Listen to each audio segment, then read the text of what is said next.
ছবির শুরুতেই বলা হয় কিছু সঙ্গীত এতটাই শক্তিশালী যে তা আত্মাদের আকর্ষণ করতে শুরু করে।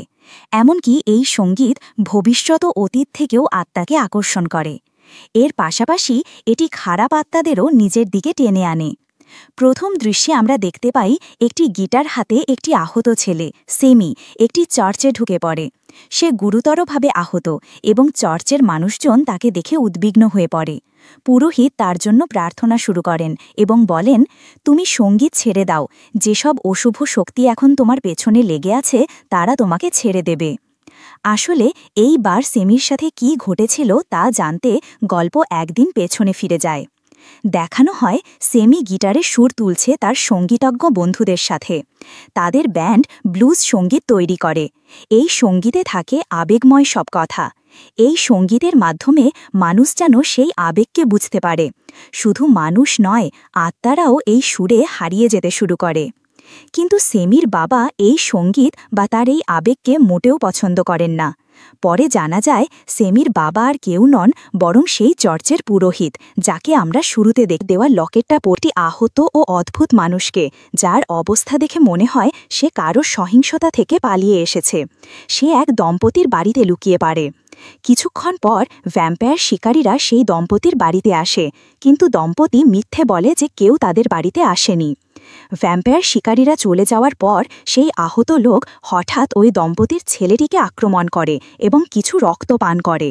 পরে বোঝা যায় অন্যদিকে স্ট্যাক চায় ক্লাবটি যেন স্বর্গের মতো হয়, যেখানে ক্লান্ত মানুষ একটু স্বস্তি পাবে। তাদের কাছে কম টাকা থাকলেও তাতে কিছু যায় আসে না। প্রথম দিনেই ক্লাবটি ব্যাপক সফল হয়, কারণ অনেক মানুষ আসে। সেমি পারফর্ম শুরু করে। মানুষ তো বটেই, আত্মারাও তার সঙ্গীতের টানে ক্লাবে চলে আসে। এই সময় ৩ জন ভ্যাম্পায়ারও সেখানে চলে আসে। তাদের মধ্যে একজন সেই দম্পতির ছেলেটিকে ভ্যাম্পায়ার বানিয়ে ফেলেছিল। ভ্যাম্পায়ারদের ক্লাবে ঢোকার জন্য অনুমতি লাগত। তারা অনুমতির জন্য আবেদন করে, কিন্তু স্মোক তাদের ফিরিয়ে দেয়, কারণ তারা শ্বেতাঙ্গ। স্মোক শ্বেতাঙ্গদের দ্বারা দীর্ঘদিন অপমানিত হয়েছিল, তাই। কিন্তু মেরি প্রথম ভ্যাম্পায়ারের আচরণে কিছুটা অস্বস্তি অনুভব করে, কারণ সে মেরির দিকে তাকিয়ে হাঁপাচ্ছিল এবং তার মুখ থেকে জল পড়ছিল।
যখন সময় এলো সে মেরিকে আক্রমণ করল, তাকে কেটে তার রক্ত পান করল এবং মেরিকে এক ভ্যাম্পায়ারে পরিণত করল।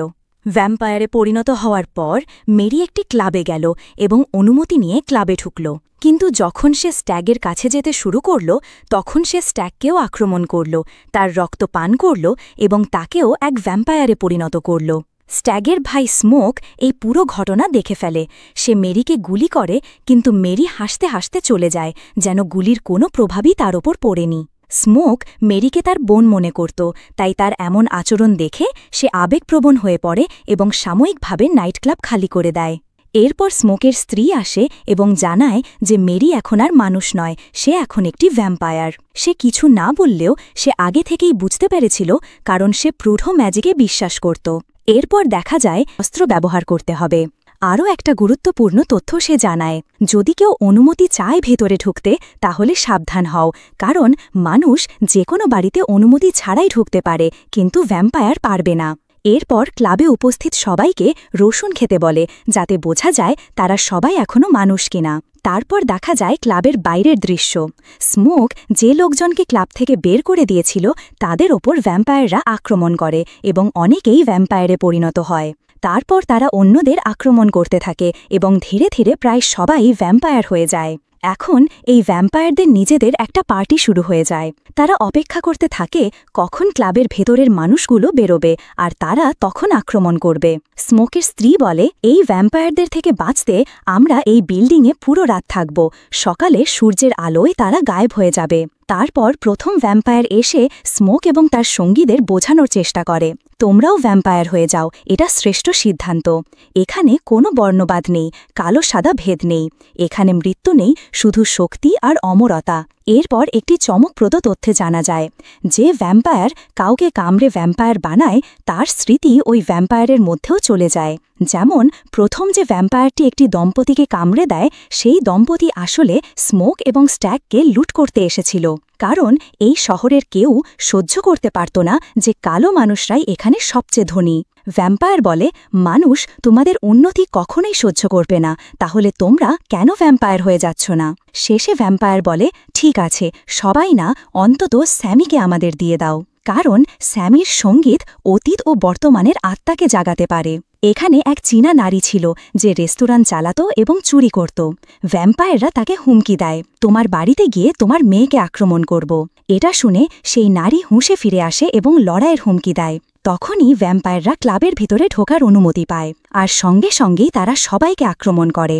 এই আক্রমণে স্মোকের স্ত্রী, সেই নারী যিনি ভ্যাম্পায়ারদের চ্যালেঞ্জ দিয়েছিলেন, এবং স্যামির ব্যান্ডের এক সদস্য যিনি তাকে ব্লুজ শিখিয়েছিলেন, তারা সবাই মারা যায়।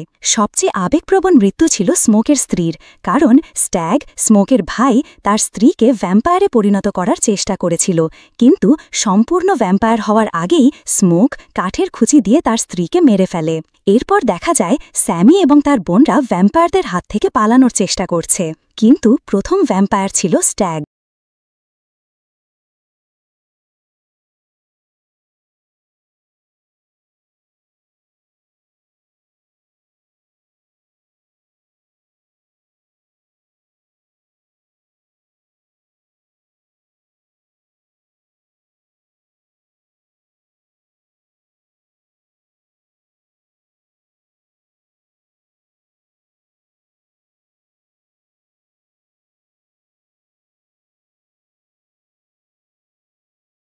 তার নাম রামেক, সে সবাইকে থামিয়ে দেয়।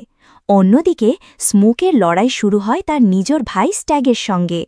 এখানে রামেক শেষ পর্যন্ত স্বামী এবং তার সঙ্গীর ওপর আক্রমণ করে। সে স্বামীর সঙ্গীকে কামড়ে দেয়।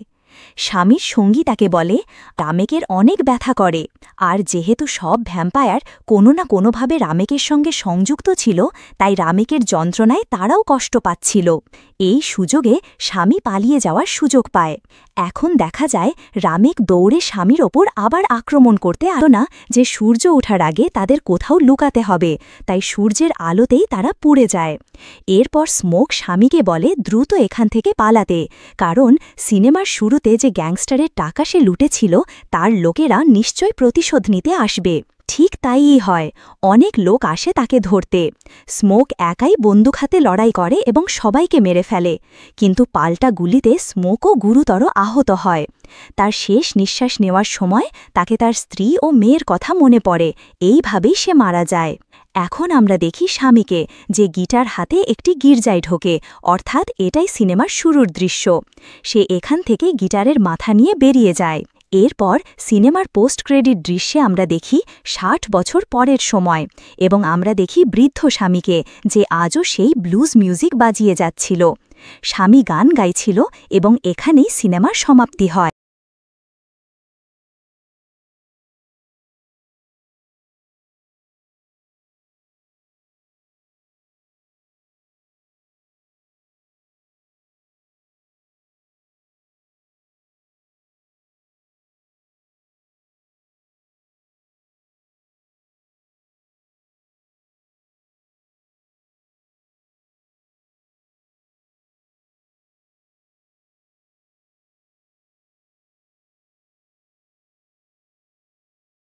আনব কিনা সেটাও জানাতে ভুলবেন না।